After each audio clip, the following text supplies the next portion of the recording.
Assalamualaikum warahmatullahi wabarakatuh. Waalaikumsalam warahmatullahi wabarakatuh. Wassalamu ala rasulillah Sayyidina wa habibina wa syafi'ina wa maulana wa atba'ina wa qurrata a'yunina Muhammadin sallallahu alaihi wasallam. Amma ba'd. Pertama-tama saya ingin clearkan opini masyarakat tentang citra tasawuf. Seolah-olah tasawuf itu adalah anti dunia. Ya nggak usah. Bahkan menuding Imam Al-Ghazali sebagai orang yang bertanggung jawab akan kelesuan umat Islam. Jangan baca bukunya Ihya Ulumuddin karangan Al-Ghazali, sebab itu racun. Nanti bahaya, orang semua mengajak meninggalkan dunia, akhirnya umat Islam itu terpuruk. Jadi ini orang yang saya tidak menuding. Orang yang tidak membaca sejarah mungkin akan berpendapat seperti itu. Karena kelahiran Imam Al-Ghazali itu pada tahun wafatnya saja 1111 ya kan. Ketika umat Islam itu baru saja menderita dengan kekalahan fatalnya oleh Tartar Mongol ya kan. Pada saat itu Islam sudah mulai mundur memang. Nah, munculnya tasawuf itu juga fitnahnya bukan main. Orang bertasawuf itu karena ungkapan apologis, ungkapan frustrasi, mau lari kemana, semuanya diambil oleh para penjajah, semuanya dikuasai oleh kekuatan-kekuatan musuh Islam. Maka tidak ada cara lain kecuali larinya ke tasawuf. Akhirnya tasawuf itu jalan pelarian untuk menghibur diri, asyik dengan dirinya sendiri. Tapi itu tidak memberikan kontribusi terhadap kemanusiaan, terutama dalam dunia perekonomian. Siapapun yang ingin berkembang ekonominya, jangan dekati tasawuf. Itu pencitraan tasawuf selama ini. Nah, saya ingin clearkan di sini bahwa tasawuf itu bukan barang baru. Semenjak Rasulullah SAW itu, coba bayangkan 6 bulan namanya Nabi turun naik ke Gua Hira itu kan. Nabi itu kan keluarga pedagang, istrinya itu bukan main, seorang direktris ekspor impor gitu kan. Tapi di sela-sela perdagangannya itu juga masih menyempatkan diri untuk turun naik ke Gua Hira. Kalau kita hitung frekuensinya itu sekitar 6 bulan. Sekitar 6 tahun ya. Berarti kalau 6 tahun sekarang ini ya S2, S3 gitu kan. Lalu diwisuda dengan Iqra bismi rabbika oleh Jibril. Sejak itu tidak pernah lagi ke Gua Hira. Tidak perlu mencari Gua Hira karena Gua Hira yang mencari Nabi kan. Jadi tidak ada hubungannya antara kejatuhan umat Islam dengan tasawuf. Mungkin ada faktornya, tapi orang perorangan, subjektifnya. Tetapi kita lihat juga di zaman keemasan Islam ada 27 tokoh terkemuka pada waktu itu. Ya, tokoh-tokoh saintis pada abad pertengahan itu, pada tahun 700 sampai tahun 1100 itu ada 27 tokoh terkemuka dunia yang lahir. Kalau ada hadiah Nobel pada waktu itu, Nobel Prize, itu saya kira mereka semuanya memonopoli hadiah Nobel itu.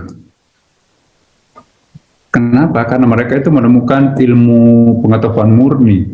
Padahal mereka itu, saya mungkin akan mengungkapkan sesuatu yang mengagetkan teman-teman, bahwa ternyata para penemu ilmuwan itu, ilmuwan murni, the father of chemistry, bapaknya ilmu kimia, ialah Jabir bin Hayyan. Jabir bin Hayyan itu adalah seorang, dia menemukan kimia itu bukan melalui laboratorium, tetapi melalui sajadah tengah malam. Karena dia mungkin juga tadinya nakal-nakal lah, anak muda lah biasa itu. Akhirnya dia taubat. Loh, kok aku bisa nangis ya? Mengingat Allah, banjir air matanya, kemudian membasahi sajadahnya, nggak pernah tidur lagi. Hati yang keras seperti ini kok bisa menangis? heran melihat dirinya sendiri. Duduk di serambinya, dia melihat batu di situ. Batu ini pun kalau ditempah sedemikian rupa, itu juga akan menjadi kinclong seperti hati saya sekarang ini sedang berbinar-binar ini. Rasanya baru berjumpa dengan Tuhan. Akhirnya dia belah batu itu, lalu diasah batu itu jadi permata. Jadilah batu mulia kan, intan berlian. Dia memungut ada potongan besi, lempengan logam lah. Logam ini juga bisa menjadi logam mulia. Kalau ditempah, dia tempah, kotoran-kotorannya dia buang, bakar ditempah, akhirnya ketemulah dengan emasnya di situ. Nah, jadi sejarahnya alkimia yang melahirkan kimia. Alkimia itu tasawuf, kimia itu ya kimia sekarang ini kan. Nah, ada kimia hati itu. Ya, kimia itu bahkan bahasa Arab kan. Nah, kita lihat lagi siapa misalnya Nasruddin At-Tusi, dia seorang astronot itu bukan ya, fisikawan lah, ya ahli angkasa luar. Itu saja datang ke malamnya juga di luar, di lapangan dia salat, melihat bintang-bintang yang berkedap-kedipan di situ. Semakin ditatap, semakin jumlahnya banyak. Ya. Kemudian juga Al-Khawarizmi, the father of the math, itu bapaknya matematik itu kan, bapaknya Al-Jabar tuh. Ya. Dia juga sama. Sajadah tengah malamnya itu dia mengintip, Masya Allah banyaknya bulan, banyaknya bintang-bintang. Semakin ditatap semakin banyak, sampai dia pakai tangannya itu sendiri meneropong untuk memetakan ini berapa jumlahnya ini. Jadi seloban tangan itu bisa menemukan sampai puluhan. Ternyata makin ditatap, makin tidak berkedip, itu makin jumlahnya tak terhitung. Padahal tadinya kan hanya menyangka itu 3, 4, bintang 7 itu kan. Lama-kelamaan ditatap itu makin banyak. Muncullah teorinya bahwa tidak ada artinya yang banyak tanpa berasal dari satu. Bukankah yang 10 itu kelipatan 10 dari 1? Bukankah 1 juta itu adalah kelipatan 1 juta dari angka 1? Tidak ada angka bilangan tinggi tanpa ada angka 1. 1 adalah puncak, 1 adalah pokok, dan 1 adalah sumber daripada segala angka-angka berikutnya. Nah, disitulah kan muncullah teorinya seperti itu. Jadi kita juga pernah mengenal pada masa Platonisme itu ya kan, tapi pendekatannya berbeda. Nah, siapa lagi misalnya Al-Khawarizmi tadi ya, kemudian juga Al-Farabi, itu the new disebutkan dengan Neoplatonisme itu kan, dia mengkritik bukunya Plato, Aristoteles ya kan. Ya, Ibn Rushd itu Masya Allah, di pagi hari dia ahli bedah tulang, ahli bedah itu. Ada kitab butiknya itu 20 jilid, ensiklopedia diterjemahkan bahasa Prancis, Jerman, Inggris itu. Di siang hari dia menulis syarah Plato, syarah buku, mensyarah itu kan annotation, memberikan syarah terhadap bukunya Aristoteles, mazhab Athena kan, pada itu Plato dan Aristoteles. Dia mempertemukan akan ada dua kubu di situ, antara Aristoteles dan Plato kan, aliran realistis dan aliran idealisme. Dia menjembatani dan dia mengkritik dua-duanya. Itulah Ibn Rushd yang mengarang bantahan terhadap gurunya. Imam Al-Ghazali pernah menulis Tahafutul Falasifah ya. Tahafutul Falasifah itu artinya apa? Kegalauan atau kekacauan para filosof. Karena menurut Al-Ghazali, filosofi yang maksudnya itu rasional murni, tanpa mau beragama, itu kacau. Tapi dibantah oleh Ibn Rushd dengan bukunya sangat brilian, Tahafut itu. Saya menganjurkan teman-teman, 2 buku ini harus dibaca kalau mau menjadi ilmuwan sejati ya. Dahsyat sekali. Jadi kita yang enak itu membacanya. Al-Ghazali benar, Ibn Rushd juga benar. Akhirnya kita yang menjadi melakukan sintesa antara kedua buku ini.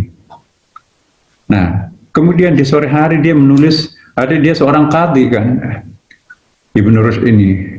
Dia menulis satu buku Bidayatul Mujtahid, fikih perbandingan mazhab 2 jilid itu. Saya tidak pernah melihat satu kitab fikih perbandingan mazhab yang sedetail dan seringkas daripada yang ditulis oleh Ibnu Rushd. Gak ada image saya itu bahwa dia itu penulis Bidayatul Mujtahid itu adalah seorang ahli bedah. Di malam hari Kitabul Hikamnya itu, dia menulis buku tasawuf luar biasa dalamnya tasawufnya itu.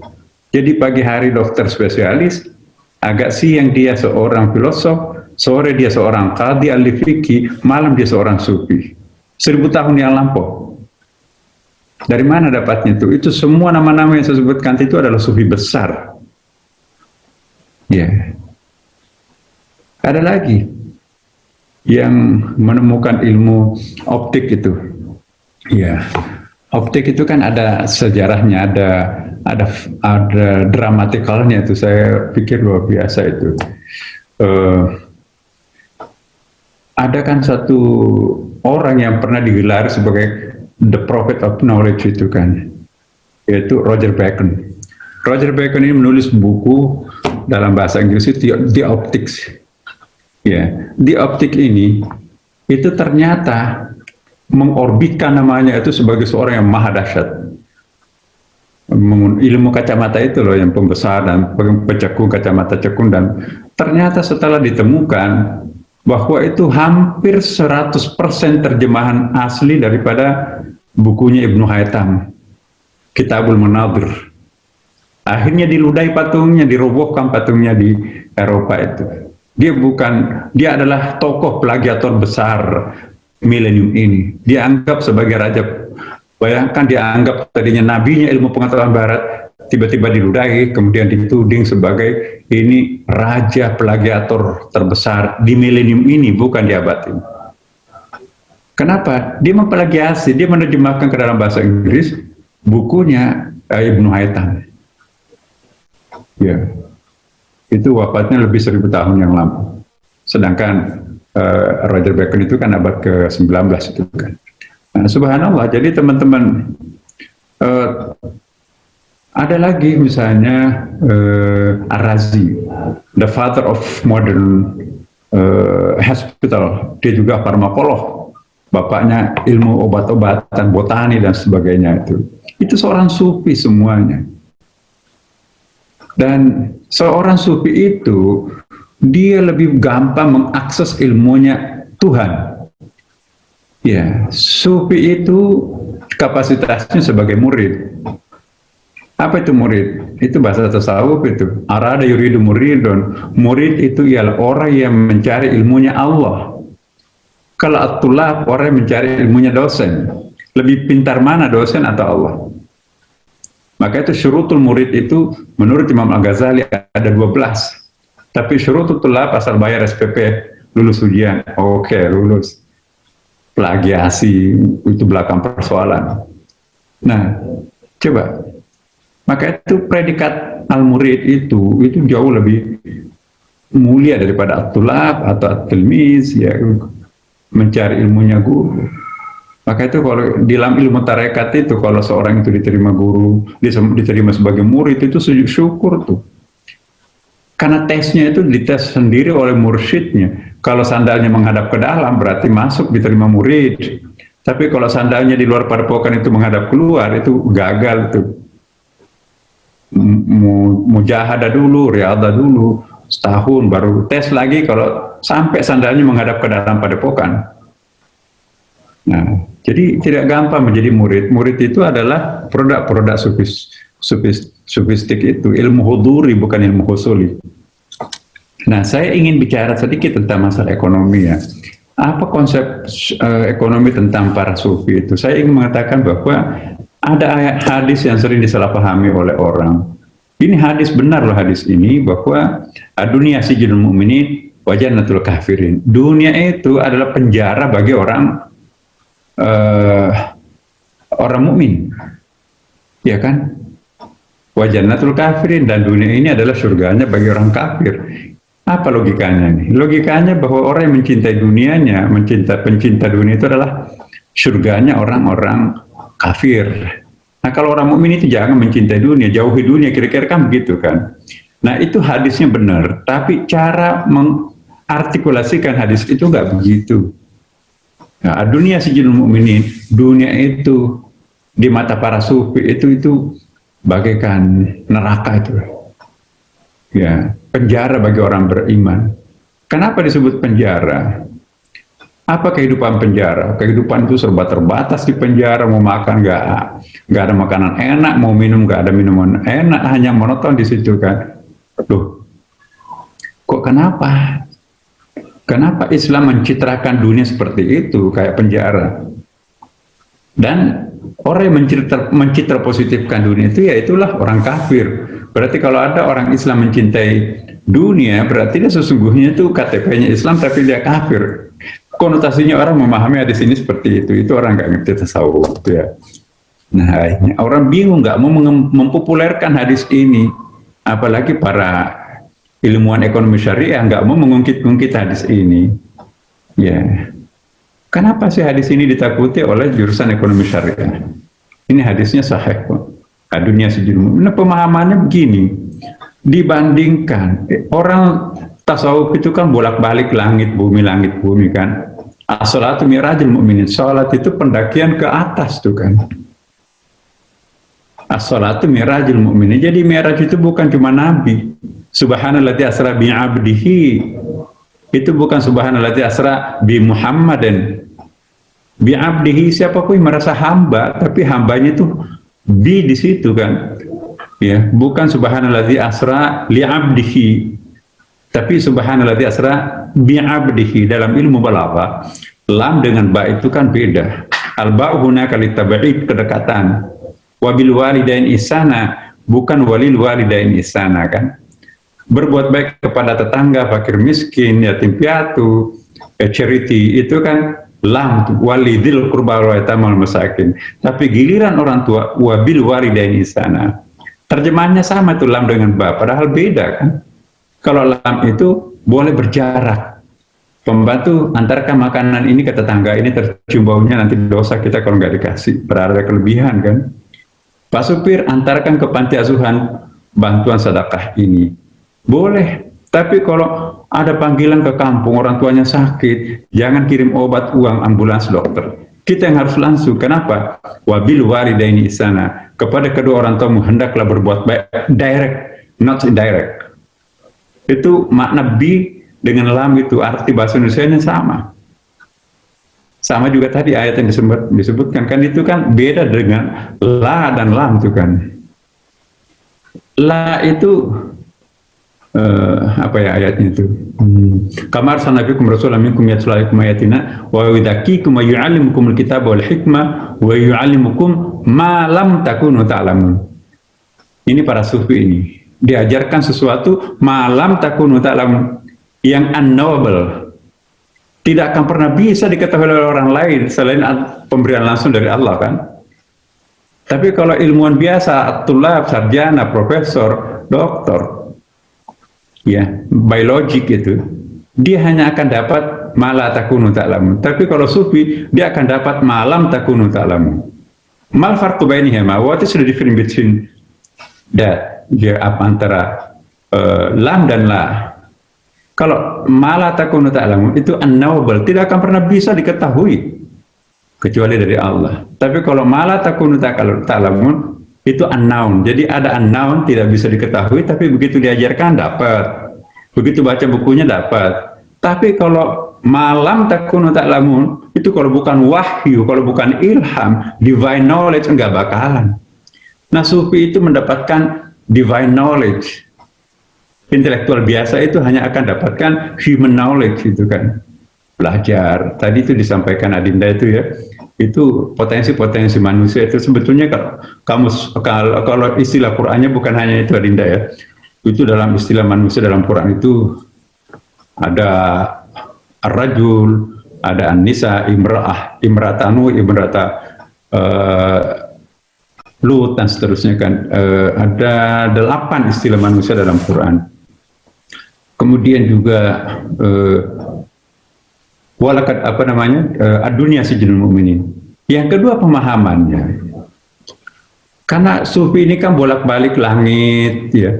bumi langit bumi, as-salatu mi'rajul mu'minin, maka manusia itu kan bisa sampai ke puncak itu. Bukan saja Nabi, li'abdihi, bi'abdihi di situ kan. Subhanallah asra bi'abdihi lailan. Lailan itu bukan malam sebetulnya di situ ya, artinya dalam pengertian kata al-lail di dalam Al-Quran itu bisa berarti malam dalam pengertian fakta, bisa juga berarti simbolik.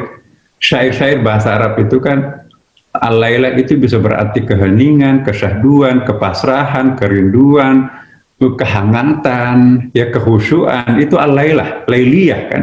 Jadi inna anzalnahu fi lailatul qadar itu bukan diartikan malam di situ sebetulnya, tapi keheningan, kesyahduan. Kalau al-lailah dalam pengertian malam, kasihan orang Amerika tuh.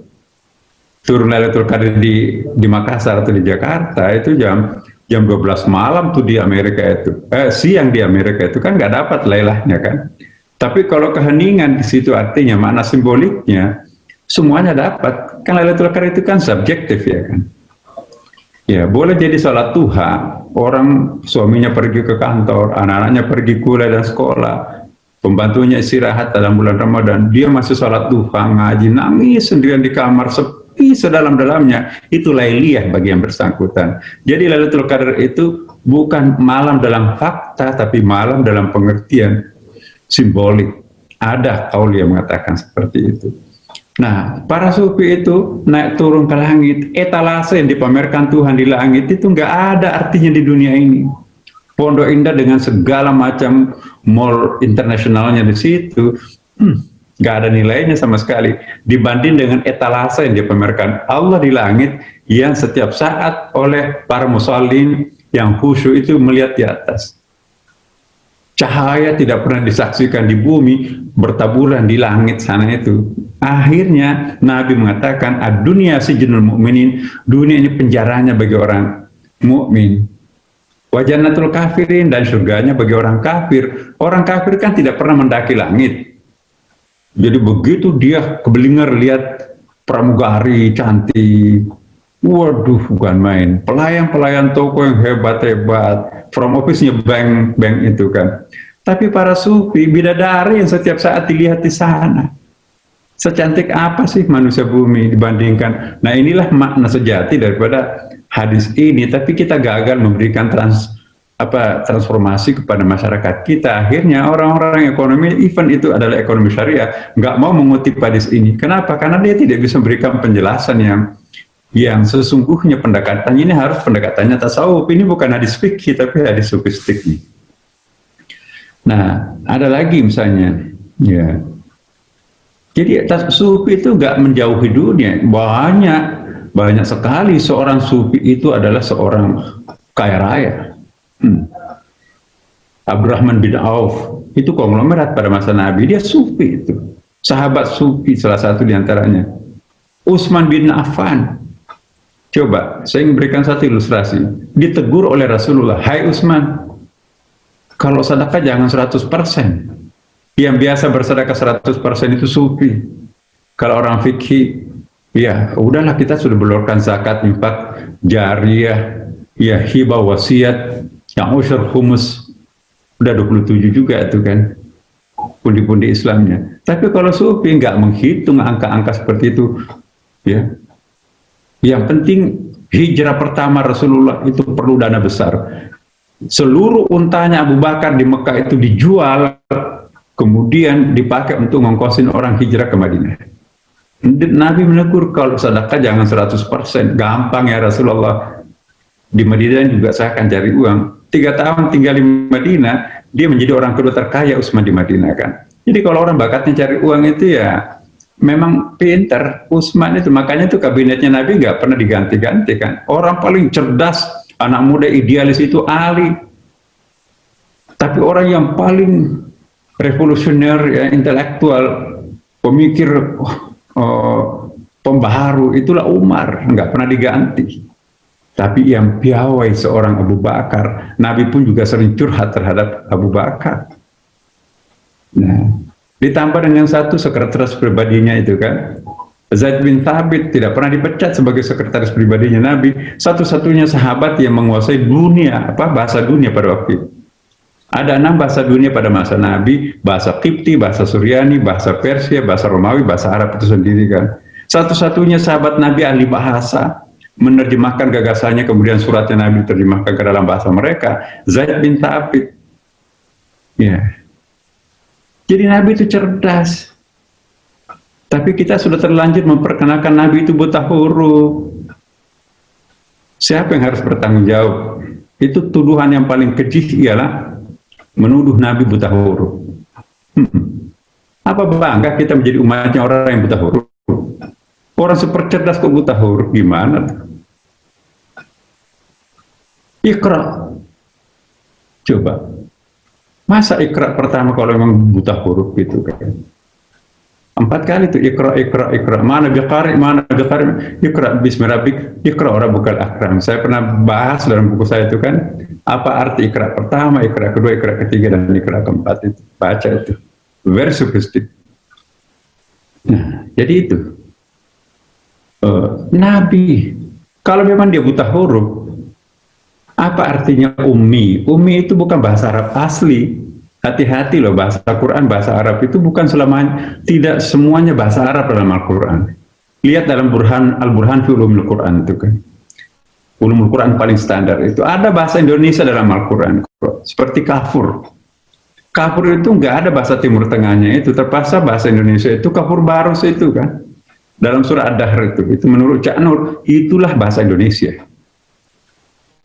Ya, bahasa Indonesia yang tidak ada bahasa Arabnya di Indonesia kan kafur. Kenapa? 3 abad sebelum Rasulullah dilantik, sebelum Nabi lahir, itu hubungan dagang Arab dengan Cina itu lancar. Nah, kafur barus itu yang banyak gunanya itu, bahkan ada suatu sejarah yang membuktikan bahwa ya dipakai untuk membalsam mayatnya Fir'aun dan raja-raja Mesir itu kafur barus itu, dan tidak ada tempat kafur barus selain di Sumatera Jawa kan. Jadi kafur itu bahasa Sumatera, bahasa Jawa, menjadi bahasa Arab sekarang ini. Menjadi bahasa Al-Quran. Nah kalau Nabi buta huruf, masa iya seorang pedagang ulung kok? Memang ummi di situ, itu arti Hebronya, apa bahasa Hebrew, bahasa Ibraninya itu artinya ummi alif mem itu artinya descent lover, pencinta sejati itu. Dipinjam untuk memberikan atribut terhadap ibu, karena ibu itu kan pemilik cinta sejati kan, ummi gitu kan, pemilik cinta sejati. Dari alif mim itu membentuk kata amama, keterdepanan, ketermajuan, itu progressiveness. Dari akar kata itu muncul juga makmumun, followernya yang santun. Dari akar kata yang sama muncul imam, ada pemimpin yang berwibawa. Dari akar kata yang sama membentuk imamah, konsep yang mengatur antara pemimpin, imam, dan rakyat atau makmum. Itulah kemudian membentuk kata ummah. Jadi umat, amama, imam, makmum, ummi, itu satu akar kata. Jadi Nabi tujuannya untuk menghijrahkan masyarakat kabilah menjadi masyarakat ummah. Ummah itu diikat oleh tali kasih sayang sangat dalam, ummi. Ada visi ke depannya, amama. Ada pemimpin yang berwibawa, imam. Ada rakyat yang santun, makmum. Ada sistem yang mengatur antara imam dan makmum. Itulah imamah konsepnya. Keseluruhan yang mengindahkan society ini, itulah disebut dengan ummah. Pertanyaannya, apakah komunitas muslim di Indonesia ini sudah bisa disebut ummah? Atau baru sampai kepada qaumun? Atau sampai kepada sya'bun? Atau hizbun? Jangan-jangan kabilah? Atau syiah, golongan? Itu 7 konsep komunitas dalam Al-Quran itu kan. Yang bisa menjawab ini para politisi ya. Kuntum khaira ummah wal takum minkum ummatun yad'una ila khair, ya kan. Nah, ada yang berpendapat kita bukan umat Islam Indonesia ini. Gontok-gontokan. Dalam pemilihan umum, umat Islam nggak pernah menang sejak awal. Masyhumi gagal. Partai-partai Islam di Indonesia nggak pernah menang kan. Nah, apakah itu bisa disebut ummah? Jangan-jangan baru sampai hizbun. Hizbun itu komunitas politik. Qaumun itu komunitas sosiologis. Kabilah komunitas antropologis. Iya. Jadi ada ayat faquli malu fasairallahu malu. Nah, ini lagi saya ingin tuntaskan dulu tentang buta hurufnya Nabi. Nanti jangan salah paham, bro. Nah, begini, ummi itu bahasa Inggrisnya itu native speaker. Kalau kita datang orang Barat yang ngajar bahasa Inggris itu native. Native itu artinya pribumi, native itu lokalitasnya ya. Itu arti lain daripada ummi dalam bahasa Hebrew kemudian menjadi bahasa Arab. Mau dilihat dari segi alif mim berarti cinta kasih maupun juga sebagai native, itu tidak ada yang mengonotasikan itu buta huruf. Buta huruf itu di mana? Karena begini teologinya. Kekhawatiran orang Arab pada waktu itu, Al-Quran ciptaan Rasulullah, ya, harus dipromosikan. Quran itu dibuat oleh orang yang buta huruf.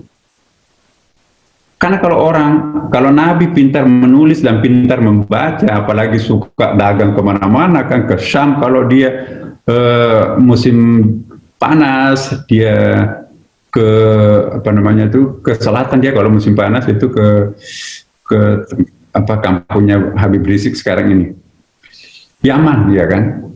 Kalau dia ke musim dingin dia ke Yaman dagang di situ. Musim panas dia ke Syria, ke utara itu, ke Syam. Nah, itu frekuensinya sangat sering. Nah, kalau tiba-tiba mendapatkan wahyu, ini Quran, wah itu ngomong kosong, dia tuh penyair itu. Karena orangnya memang cerdas. Tapi kalau diperkenalkan Nabi itu tidak bisa membaca dan tidak bisa menulis, oh iya ya, Quran yang sedemikian balaghahnya itu ditulis oleh buta huruf, itu pasti memang wahyu itu. Tapi apa kita mau menerima logika seperti ini? Nah, banyak sekali buku sekarang yang membantah bahwa seperti Roger Berg, Profesor Roger Berg itu sarjana linguistik di Prancis, ya, Paris University itu kan. Saya ikut kuliahnya 1 semester di sana itu, di Prancis. Dia mati-matian, mustahil Al-Quran itu buatan manusia. Manusia modern loh ngomong seperti ini, sudah ada komputer kan. Ini 14 abad yang lalu. Apalagi kan? Kenapa itu? Apalagi kalau kita baca bukunya Rasyad Khalifah kan, yang rumus 19 itu. Semua bisa dibagi habis angka-angka Quran dengan huruf 19, dikembangkan lagi oleh muridnya sekarang kan. Itulah yang paling banyak membuat orang Amerika dan Eropa masuk Islam. Dua buku ini, Roger Berg, Le Relief de la Quran, membaca ulang Al-Quran, dan bukunya Rasyad Khalifah, Misteri Angka 19 itu. Nah, jadi Nabi itu bukan buta huruf. Kalau buta huruf, siapa yang mencoret? Ata uktub bismillahirrahmanirrahim. La taktub hakata walakin uktub bismillahumma. Kata Suhail, gencatan senjata itu kan wakilnya dari kaum Quraisy itu adalah kafir Quraisy, itu diwakili oleh Suhail. Nabi merintahkan, hai tulis pendahuluan perjanjian Hudaybiyah bismillahirrahmanirrahim. La taktub hakata. Jangan tulis walakin uktub bismillahumma. Coret ar-Rahmanir-Rahim, li'annahu ma'adri ma huwa. Aku nggak tahu apa itu. Penutup daripada perjanjian Hudaybiyah itu, hadza ma qada alaihi Muhammad Rasulullah. Coret Muhammad Rasulullah. I don't know. Dan saya tidak mengakui Anda apa itu sebagai Rasul. Kalau saya akui Anda sebagai Rasul, kita tidak melakukan perjanjian damai. Di situ kan pokok persoalannya. Nabi minta coret Muhammad Rasulullah sesuai dengan permintaannya Muhammad bin Abdullah. Umar gemetaran, mustahil. Ini prinsip. Apa kata Rasulullah? Coret aja. Nggak ada satupun sahabat Umar, Abu Bakar, Utsman, Ali yang hadir di perjanjian itu mau mencoret kata-kata Rasulullah, diganti bin Abdullah. Nabi sendiri yang mencoret. Lihat di dalam Ibnu Hajar Al-Asqalani syarah karena ini hadis Imam Bukhari kan. Kalau Nabi buta huruf salah coret. Jadi nggak bisa kita perkenalkan Nabi buta huruf, itu penghinaan besar terhadap orang pinter kok, orang cerdas kayak gitu.